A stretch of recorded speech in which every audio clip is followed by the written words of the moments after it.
उम्मीदवार है कांग्रेस पार्टी के, आप भरोसा आपको जताया और आज आप मीटिंग कर रहे हैं लोगों के बीच, क्या संदेश है और क्या कुछ है रणनीति?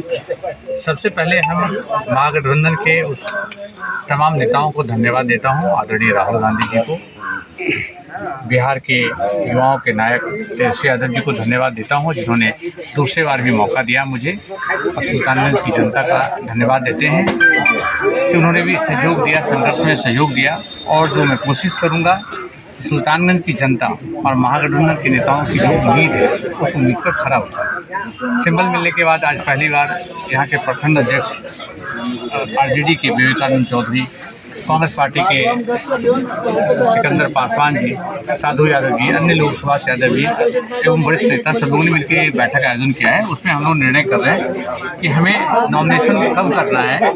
तो इन लोगों ने तय हुआ है कि शनिवार को हम लोग नामांकन करेंगे और उसमें महागठबंधन के सारे साथी ज़्यादा से ज़्यादा संख्या में भाग लेंगे। मुख्यमंत्री का चेहरा कौन होंगे इंडिया गठबंधन की तरफ से?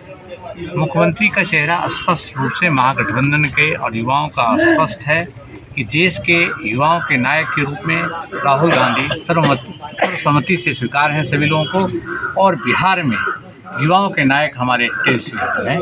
उसकी प्रेरणा से हम लोग चल रहे हैं। इस बार विधानसभा की तैयारी पिछले साल जिस तरह देखा जाए कुछ ही मतों से आपने बिहार में की, और जिस तरह से अभी बिहार का हालत और करप्शन लेके खुलेआम ये पीके भी हमलावर एनडीए पे और महागठबंधन पे, तो इस नज़र से आप देखते हैं?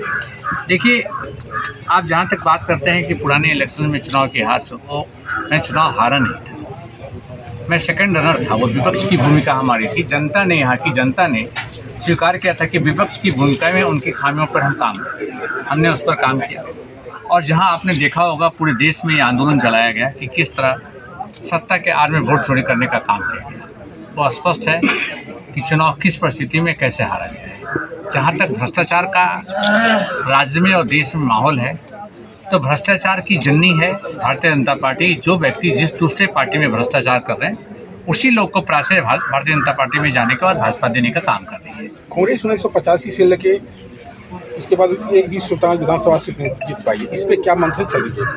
सुल्तान नहीं, आपके सवाल को नहीं चल। 1985 के बाद कांग्रेस एक बार भी सुल्तानगंज विधानसभा सीट नहीं जीत पाई है, इस बार किस तरह तैयारी है? देखिए, पुरानी परिस्थितियाँ और थी, आज की परिस्थितियाँ हैं। देश में और राज्य में पक्ष और प्रत्यक्ष रूप से एक सत्ता पर एक ऐसे व्यक्ति का, एक ऐसे सत्ता का शासन है जो हमारे पूर्वजों ने देश और राज्य को जो मुक्ति करने के लिए, गुलामी से मुक्त करने के लिए जो कुर्बानियाँ दी थी, आज कहीं ना कहीं वो कुर्बानियाँ ख़त्म हो रही है। और हमारा जो खूबसूरती का एक गुलदस्ता था, वो गुलदस्ता को समाप्त करने के लिए आज ये सरकार है। हम लोग संघर्ष कर रहे हैं। निश्चित तौर से सरकार की जाएगी और जनता को न्याय मिलेगा। नॉमिनेशन कब कर रहे हैं? 20 तारीख अंतिम तिथि है, शनिवार को। 18 तारीख को क्या कहेंगे? सुल्तानगंज विधानसभा की जनता से क्या कहेंगे? मैसेज क्या है? सुल्तानगंज की जनता से यह कहूँगा कि सब लोगों ने आश्वासन दिया, कमिटमेंट किया।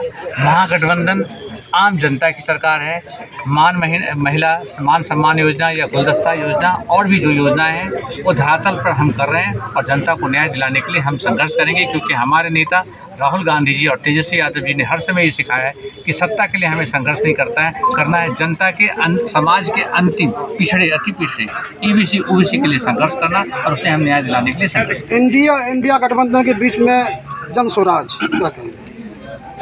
जन स्वराज की एक भूमिका है, आपको स्पष्ट पता चलेगा कि जन स्वराज की क्या भूमिका है। रिजल्ट आने दीजिए। जनता को जागना चाहिए, अपने वोट को बर्बाद नहीं करना चाहिए।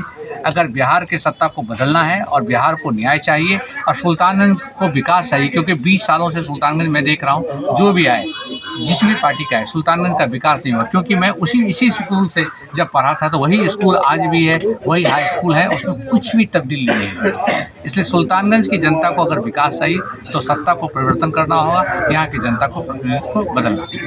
बहुत बहुत धन्यवाद।